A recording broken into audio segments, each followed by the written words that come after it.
61 vittma, 12 il-fatalità f'ġimgħa, l-agħar xahar fejn jidħlu numri ta' każi ġodda.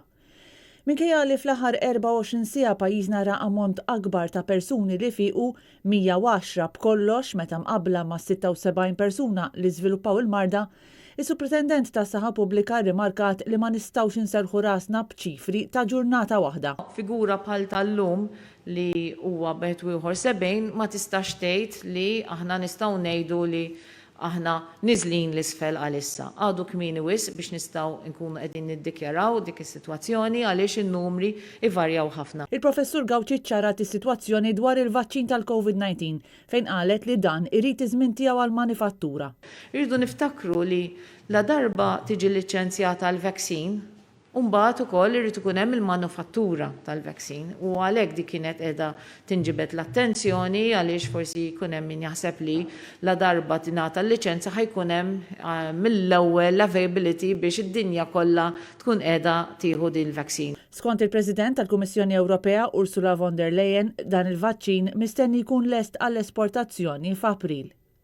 Dwar il-vaċċin tal-influenza Xarmejn Gawċi spjegat li l-ewwel konsenja ta' dan il-vaċċin intużat kollha u issa qed nistennew li tasal it-tieni konsenja. Dwar il-vittmi tal-Covid-19, is-Supritendent tas-Saħħa Pubblika spjegat li dawn tilfu ħajjithom għax żviluppaw pulmonite. Il-maġġor parti ta' nies li mietu għaliex kellhom dik ngħidu COVID pneumonia, jiġifieri jkollok pneumonite fil-pulmun li tkun ikkaġunata minn dan il-virus. U dik hija xi ħaġa l-iktar komplikazzjoni li tista' tiġri u nafu li ħafna drabi tista' twassal għal mewt ukoll. Intant l-aħħar fatalità kien raġel ta' 68 sena li ddaħħal l-isptar Mater Dei fil-25 ta' Ottubru u ġie kkonfermat pożittiv l-għada. Ir-raġel baqa' jingħata tal-kura fl-isptar fejn miet il-ġimgħa. Bħalissa fit-taqsima tal-kura intensiva hemm 12 persuna, 2 minn dawn il-pazjenti huma taħt il-55 sena u 5 oħra għandhom bejn 60 u 70 sena. 12 persuna huma rikoverati fit-taqsima tal-mart infettiv, 21 persuna fis-swali oħra f'Mater Dei, 19 persuna fl-Isptar Boffa, 16 f'St. Thomas, 1 f'Caring Grek u 7 fl-isptar ġdid li qed jintuża biex iżomm fih pazjenti anzjani li jkunu ġew minn residenzi u li ma jkunux jeħtieġu kura fl-isptar. Il-Professur Gawċi spjegat li l-akbar clusters qed jibqgħu dawk tal-familji u fuq il-postijiet tax-xogħol.